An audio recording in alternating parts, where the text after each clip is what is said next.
In this video, I'm reviewing Klaviyo. We will cover the new AI features, the ecosystem argument, and the active profile trap that is currently costing users thousands. Then we will dive into real-world reliability and answer the big question: is the Apple tax of email marketing actually worth paying? By the end, you will know exactly if you should pay up or switch to the cheaper competition. Let's get into it. Part 1. The basics. If you're totally new to this, think of Klaviyo as more than just an email tool like MailChimp. It officially markets itself as a B2C CRM. That means it doesn't just send emails. It builds a rich profile on your customers. It tracks what they looked at, exactly when they added it to their cart, and how much they spent. Crucially, even before they buy, if they have ever given you their email, Klaviyo backfills their browsing history so you can see exactly what they were interested in. The whole point is to take that data and use it to trigger automated messages. So instead of manually sending a newsletter every Tuesday, you set up flows. For example, if someone looks at a red t-shirt 3 times but doesn't buy it, Klaviyo can automatically send them an email 2 hours later saying, "Hey, did you forget this?" with a picture of that exact red t-shirt. It connects deeply with Shopify, WooCommerce, and BigCommerce to make this data sync happen almost instantly. Part 2.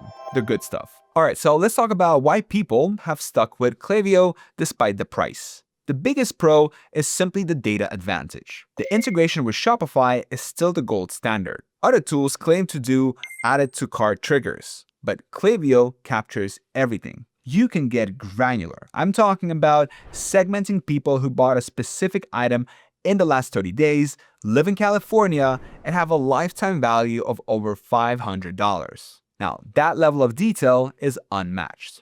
Then there is the ecosystem. Klaviyo has pushed hard to be an all-in-one platform. You have email, SMS, and now reviews all in one dashboard.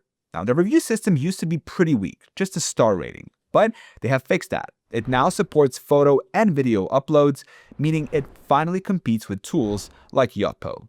The benefit here is consolidation. Because your reviews are inside Klaviyo, you can trigger specific emails based on a review.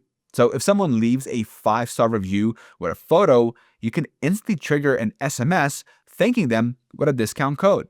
You cannot do that easily when your tech stack is scattered across 3 different apps. Finally, we have to mention the new AI, which they're calling KAI. It's not just a buzzword. The Segments AI feature is genuinely useful. Instead of clicking 20 buttons to build a list, you just type, "Show me everyone who bought sneakers in 2024 but hasn't opened an email in the last 90 days. And then the AI builds the segment for you. Now, that is pretty cool. Part 3. The deal breakers. Now, we need to talk about the problems. Right now, the biggest problem is the billing structure. Klaviyo operates on an active profile model. This is where people get trapped. You're billed for every single profile in your account that is considered active. That effectively means anyone who is eligible to receive an email counts towards your bill, even if you never actually send them one. So if someone visited your site and gave you their email 2 years ago, they are still on your list and you're paying for them. This gets expensive fast because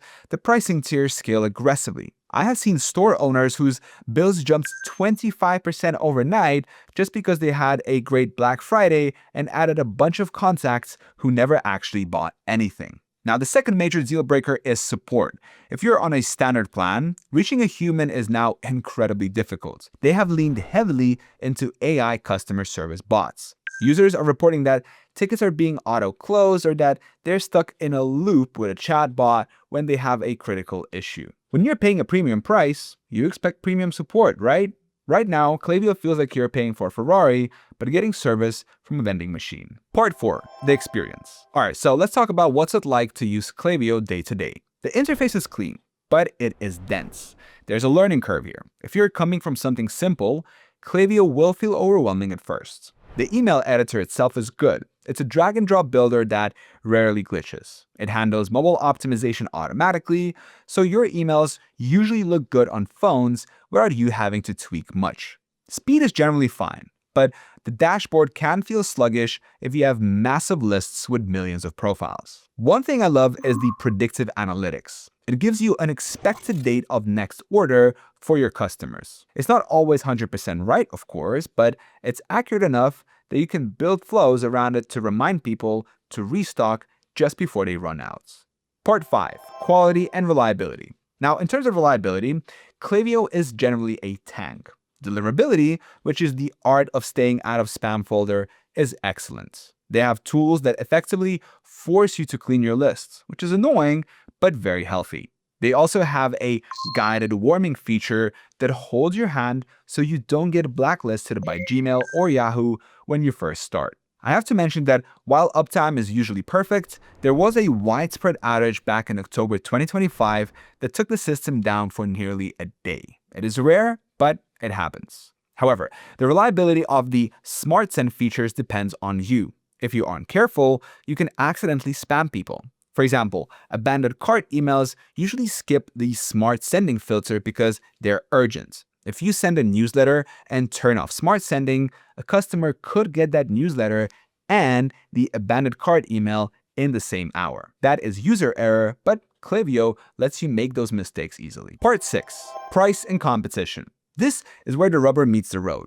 Klaviyo is expensive. The email plus mobile messages plan typically starts at $35 a month for small lists between 251 and 500 people. Up to 250 active profiles are free. But watch how fast that scales. As soon as you hit just 1,500 subscribers, which is still a tiny list, you're already paying $60 a month. Now compare this to Omnisend, the main rival right now. For the same number of contacts, Omnisend is usually about 20 to 30% cheaper. But the real difference is what you get for the money. Omnisend includes free SMS credits in their Pro plans equal to the value of your subscription. That means if you pay $59 a month, you get $59 worth of SMS credits included. With Klaviyo, you get a small allowance, and once you burn through it, you're paying extra fees immediately.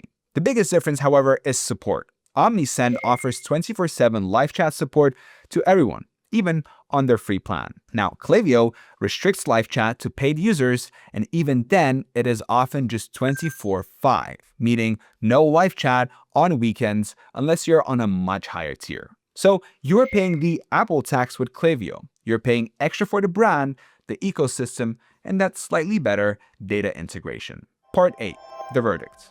So, million-dollar question, is Klaviyo worth it? Well, if you are a solo founder or a small shop doing under $500,000 a year in revenue, then you should probably skip it. Save your money. The advanced segmentation is overkill for you. You'll be paying for features you don't have the time for. Go with Omnisend or SendLane. They're cheaper, easier to use, and the support is significantly better. But if you are a power user doing over $1 million a year and you have a dedicated person on your team just for email marketing, then yes, Klaviyo is the gold standard for a reason. The data granularity, the ecosystem consolidation with reviews, and the predictive AI are worth the premium if you actually use them to drive that extra 5% of revenue. All right, I hope this video was helpful. If you would like to sign up to Klaviyo, make sure to use my link in the description of this video. Thank you so much for watching. Till next time.